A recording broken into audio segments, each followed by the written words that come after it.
इस कहानी की शुरुआत में सीन नाम के एक बच्चे को दिखाया जाता है जो वॉर की वजह से अनाथ हो गया है। दरअसल वॉर की वजह से उसी तरह कई और बच्चे भी अनाथ हो चुके हैं और अब शिन को एक छोटे से विलेज में गुलामों की तरफ बेच दिया जाता है। शिन जब उसी गांव में जाता है तो वहाँ उसे एक और बच्चा मिलता है जिसका नाम पॉल है। वो भी शिन की तरह ही गुलाम है। इन दोनों को एक ही आदमी ने खरीदा है जो इनके ऊपर बहुत जुल्म करता है, इनसे बहुत काम करवाता है, लेकिन इन दोनों के पास काम करने के अलावा, जुल्म सहने के अलावा कोई और भी रास्ता नहीं है। ये दोनों बहुत अच्छे दोस्त बन जाते हैं। इन दोनों का एक ही सपना होता है कि बड़े होके ये जनरल बनेंगे, एक बहुत बड़ी योद्धा बनेंगे। इसीलिए दोनों हमेशा जंगल में लड़ाई की, तलवारबाजी की प्रैक्टिस करते रहते हैं। हालांकि इनके पास असली तलवार तो नहीं होती, इसलिए लकड़ी की तलवार से प्रैक्टिस करते रहते हैं और इसी तरह से कई साल गुजर जाते हैं। अब ये दोनों के दोनों बड़े हो चुके हैं और एक बार जंगल में जब ये लकड़ी की तलवारों से एक दूसरे के साथ प्रैक्टिस कर रहे होते हैं, तभी वहाँ से एक सेना की टुकड़ी गुजरती है जिससे एक जनरल इनके पास आता है। वो इन दोनों की तलवारबाजी करते हुए देखकर बहुत इम्प्रेस हो जाता है, इसलिए वो आदमी इनके घर आता है जिसने बचपन में इन दोनों को खरीदा था।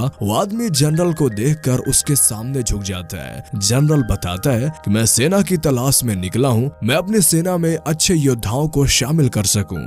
मैंने अभी अभी जंगल में दो योद्धाओं को लड़ते हुए देखा, उन दोनों में से एक को मैं अपने साथ ले जाना चाहता हूँ जिसे मैं लड़ाई की, फाइटिंग की, तलवारबाजी की और भी कलाएं सिखाऊंगा ताकि वो एक बेहतरीन योद्धा बन सके। ये सुनकर शिन को बहुत खुशी होती है कि अब इन दोनों में से एक यहाँ से जा सकता है। जो इनका सपना था जनरल बनने का, पॉल को शिन को देखकर बहुत खुशी होती है और वो कहता है कि तुम्हें यहाँ से जाना चाहिए, मैं यहाँ पे तलवारबाजी की प्रैक्टिस करूंगा और एक बहुत बेहतरीन योद्धा बनूंगा। उस रात को ये आखिरी बार एक दूसरे से तलवारबाजी करते हैं, बहुत प्रैक्टिस करते हैं और अगली सुबह पॉल उसे जनरल के साथ यहाँ से चला जाता है, जिसके बाद पॉल यहाँ पे अकेला रह जाता है। उसे अब दुगना काम करना पड़ता है, लेकिन वो मेहनत से नहीं हार मानता, बहुत मेहनत करता है। साथ ही दिन रात वो तलवारबाजी की प्रैक्टिस करता है और धीरे धीरे वो तलवारबाजी में इतना निपुण हो जाता है कि लकड़ी की तलवार से वो पत्थर को दो टुकड़े कर देता है। यानी कि अब वो बहुत अच्छा तलवारबाज बन चुका है।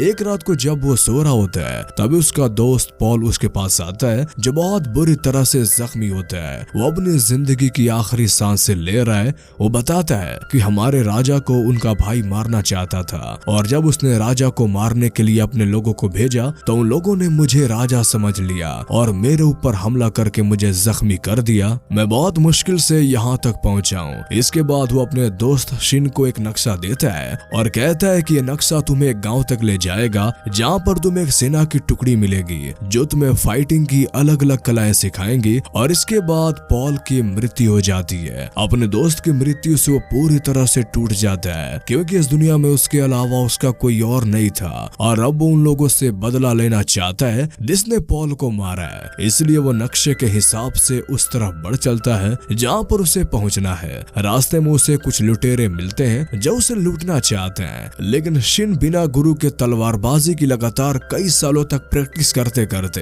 अपने आप को इतना निपुण बना लिया है कि उसके सामने कोई भी अच्छे से अच्छा योद्धा टिक नहीं सकता। इसलिए एक एक करके वो सभी लुटेरों को यहाँ से मारकर भगा देता है। अब उसके बाद उस जगह पहुँच जाता है जहाँ पर उसे पहुँचना था। वहाँ पर उसे घर दिखता है और जब वो दरवाजा खोलता है तो उसके सामने एक आदमी बैठा होता है, जिसे देखकर वो पूरी तरह से हैरान हो जाता है क्योंकि इस आदमी की शक्ल उसके दोस्त पॉल से हूबहू मिलती है।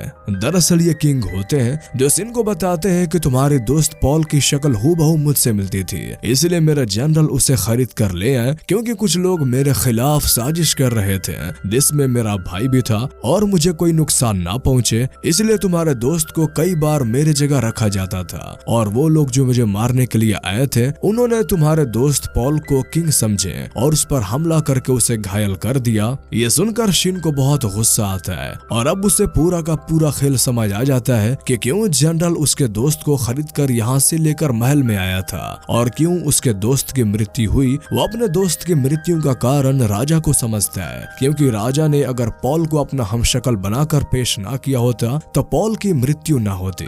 वही दूसरी तरफ हमें राजा के भाई के लोगों को दिखाया जाता है जो उस जगह पहुंच जाते हैं जहाँ पे पॉल और शिन ने पूरा बचपन बिताया था। वहाँ पहुँचने के बाद उन्हें पॉल की डेड बॉडी मिल जाती है। अब उन्हें पता चल जाता है कि जिस आदमी को उन्होंने मारा था वो राजा नहीं बल्कि उनका हमशक्ल था। वही जहाँ पर सीन राजा के साथ होता है वहाँ पर वो कातिल पहुँच जाता है जिसने पॉल को मारा है। वो यहाँ पर राजा को मारना चाहता है और वो कहता है कि इस राजा के वजह से तुम्हारी दोस्त की मृत्यु हुई है, तुम्हारे दोस्त की मृत्यु का बदला लेना है तो तुम्हें राजा को मार देना चाहिए। लेकिन शिन उसकी बातें नहीं सुनता और अपनी तलवार से उसके ऊपर हमला कर देता है। लेकिन वो कातिल बहुत ही अच्छा तलवारबाज होता है और अब शिन के बीच में और कातिल के बीच में घमासान तलवारबाजी होती है। लेकिन शिन अपने अभ्यास से बहुत अच्छा तलवारबाज बन चुका है, इसलिए वो उस कातिल को मार देता है। उसकी तलवारबाजी से राजा भी उससे इम्प्रेस हो जाता है और शिन अब भी किंग को माफ नहीं करता क्योंकि उसे ऐसा लगता है कि उसकी दोस्त की मौत का वजह सिर्फ और सिर्फ किंग है। किंग उसको बताता है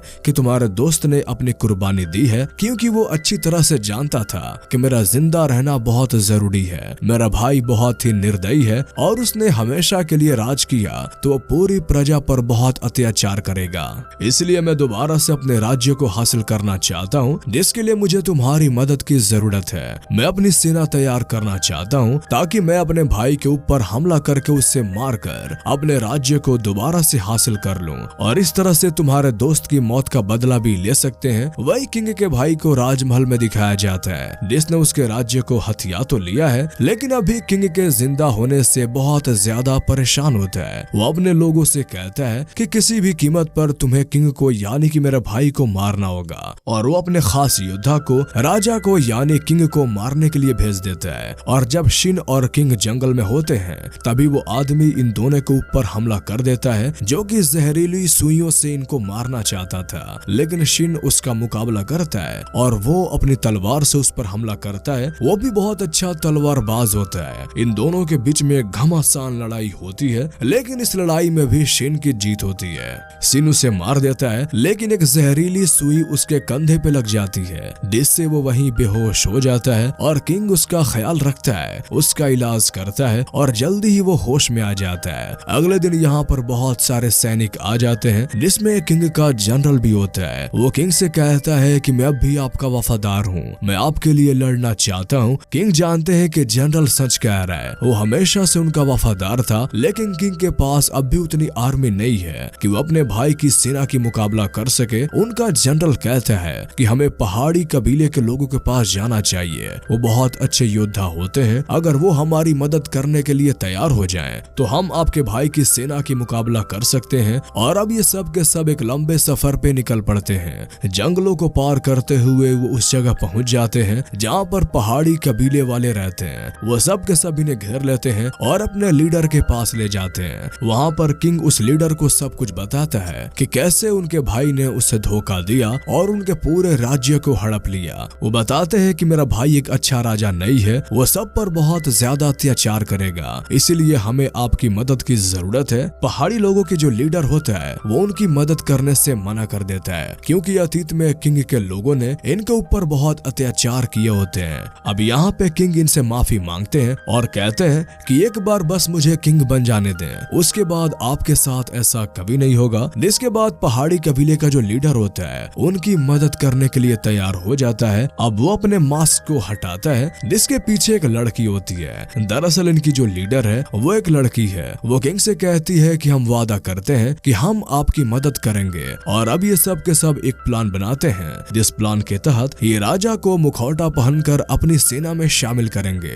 ये अपनी पूरी की पूरी सेना को राजा के भाई यानी कि खुद राजा के महल के बाहर जाते हैं जहाँ राजा का भाई जिसने खुद को यहाँ का राजा घोषित किया था उसका कमांडर इनके पास आता है। यहाँ पर जो पहाड़ी कबीले की लीडर होती है वो कमांडर से कहती है हम भी तुम्हारी सेना में शामिल होना चाहते हैं ताकि हम भी राजा के लिए सर्व कर सकें। ये सुनकर किंग के भाई को बहुत खुशी होती है और वो इन्हें अपनी सेना में शामिल करने के लिए मान जाते हैं। इसके बाद इन्हें बड़े दरवाजे से राज्य के दीवारों के अंदर ले जाया जाता है जिसके बाद ये सब के सब वहीं पे हमला कर देते हैं। इसके बाद किंग के भाई की और पहाड़ी कबीले के बीच में घमासान युद्ध होता है। लेकिन पहाड़ी कबीले के जो सैनिक होते हैं वो बहुत ज्यादा खतरनाक होते हैं, इसलिए किंग के भाई की सेना पर बुरी तरह से हावी हो जाते हैं। वही सीन किंग और जनरल को दिखाया जाता है जो एक खुफिया रास्ते से महल के अंदर दाखिल हो जाते हैं और पहुंचने के बाद ये सब के सब अलग हो जाते हैं। शिन कुछ लोगों के साथ उस तरफ तरफ बढ़ता है जहाँ पे किंग का भाई है। तभी इनके सामने एक बहुत ही खतरनाक मॉन्स्टर जैसा इंसान आ जाता है जो कि बहुत ही पावरफुल होता है। शिन उससे अकेले युद्ध लड़ता है और इस युद्ध में भी शिन की जीत होती है। वो उस मॉन्स्टर को मार देता है और यहाँ से आगे बढ़ने के बाद उस जगह पहुंच जाता है जहाँ पर किंग का भाई होता है जो कि अपने तख्त पे बैठा होता है। उसके चेहरे पे बिल्कुल भी डर नहीं होता और तभी वो अपने सबसे खतरनाक योद्धा को बुलाता है और शिन से कहता है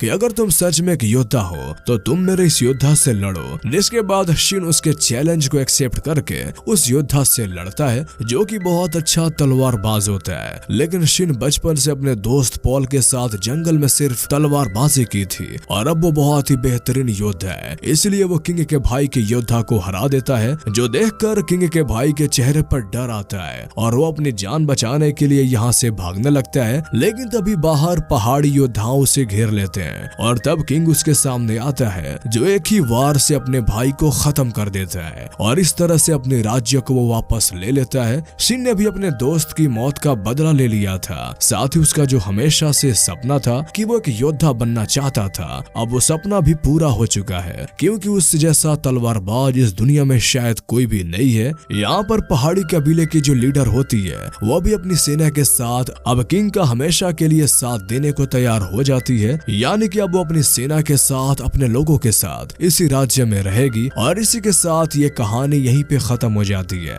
तो कैसी लगी आपको ये मूवीज एक्सप्लेनेशन हमें कमेंट करके जरूर बताएं और अगर आप इस तरह के और भी मूवीज एक्सप्लेनेशन देखना चाहते हैं तो हमारे चैनल को सब्सक्राइब कर लें। तो फिर मिलते हैं आपसे अगले वीडियो में, तब तक के लिए गुड बाय।